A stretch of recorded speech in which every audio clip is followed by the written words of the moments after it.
Hello, this is RICKY, the YouTube Tech Guy. Hey guys, so today I'm going to be showing you how to take better photos and videos on the OnePlus 11. Now, this same features will actually work for the older OnePluses as they get the software upgrades, but this one is being made on the OnePlus 11 as of mid-2023, so obviously even our interface could change, but these basic principles will make you take much better photos and videos.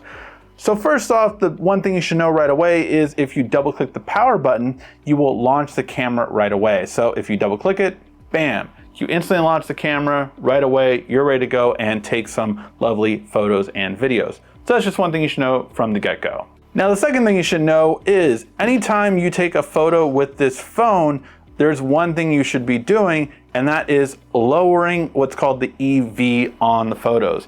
OnePlus, like a lot of other manufacturers, tend to overexpose, which just doesn't give you as good of a photo or video. So for both photos and videos, instead of just clicking, let's just tap a photo, we're gonna tap it, and then we're going to lower that EV. See, we're lowering that little sun on the side right there. So we're just gonna tap the sun, and we're gonna lower it just a little bit, and then we're gonna take the photo again. So you're going to be able to see that on the original photo right here, it's okay. There's nothing too bad with it. It's a little bit overexposed right here, so it's a little bit too bright.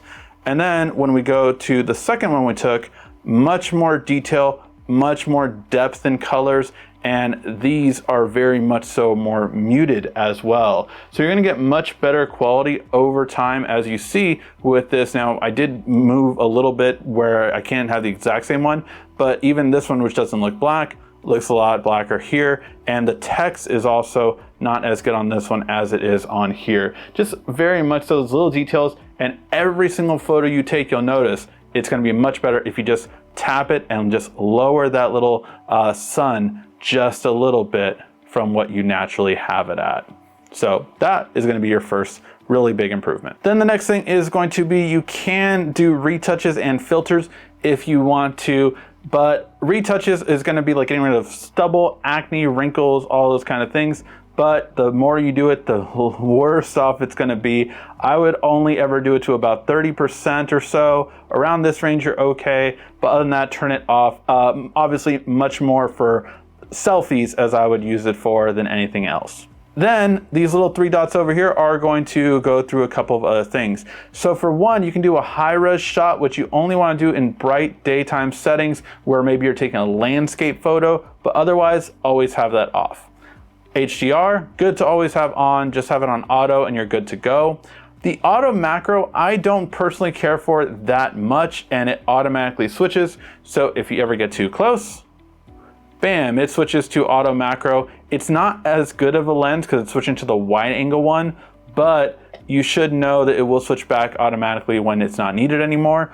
Okay, as long as you're not in a low light setting, but even in this brighter lit scenario, it just doesn't do as good of a job. So up to you, if you really need to get close to something and it's a daytime shot, then you can go ahead and leave the auto macro on. If not, turn it off. Then we're gonna go into settings and go through everything you should kind of know about. So level, I would turn on personally. It's just gonna be good to make sure your shot is level. Flip selfie, turn that off. This makes it so your text that you take in photos isn't clear. Now, what do I mean by that? Well, earlier we just took a shot right here, and this is how the text came out in a selfie. But if I go ahead and take it now, you're going to see that it's the way it should be. And again, this is where we want to touch that EV, turn it down a little bit, as the shirt is really whitewashed compared to what it actually is. It's a black shirt and this looks gray veering on a light blue. So yeah, definitely turn that EV up, but at least this way your text will always be the way that it should be. We're gonna always have the shutter sound on. I would recommend in these preserve settings, pretty much leave it as is. I don't kind of change too many other things right here, but if you want to, these are the things you can change. Shooting methods, you can do tap to capture, which I do not recommend, just because, again, then you can't use the EV change, so I would always leave that off. Show palm though is always a really good way, especially when taking selfies, just show your palm like this and it will take a photo for you. So very simple and easy to do, but something that I would definitely recommend for you to do. Now for me personally, I like the touch and hold shutter to record a video, but you can also do this to do a lot of photos immediately. So it depends on what you're looking for, but I personally like that. Portrait distortion correction, leave that one on. It's going to be just making sure the edges look fine on all your portrait shots. Leave these two off for the love of God. Basically, there are high resolution formats that almost no one uses and no one should use, quite frankly, just because unless you're an editor, you're not going to know what to do with these. So leave these two off and you'll be very happy. Same goes with this one. It's the same exact thing, but for videos. Then we're going to keep scrolling down. Volume buttons can be shutter or zoom, or of course volume. I usually have it be the shutter, just so if you have two hands on it, it's very easy just to snap it with the volume rocker, but you can switch to zoom if you want. Quick launch, you can do this. So as I was showing you earlier, when you have the power button, it is going to be able to just automatically go right there, but you can't double press the bottom volume to launch the camera when the screen is off as well, and that will allow you to also launch it. It's just a different method to doing it, but both work almost identically. So it's up to you if you just want another method, or if it's easier, just no matter what, then you have a 2 out of 3 chance of pressing the right button. So that tends to help. And then you want to leave the lens being dirty on, just so you can quickly tell if you need to wipe the lens before taking a photo. Now in portrait, you are going to be defaulted to 2x. I would actually go 1x for the most part. I think it's going to be a little bit better shots when you need it. You can also change your depth of field. 1.4 would be a very strong blurring out, so that everything behind you will be really blurred out. Of course, you have to be a certain amount away, but this way it will natively be able to kind of make sure it knows exactly how much of a distance you want your photo to be.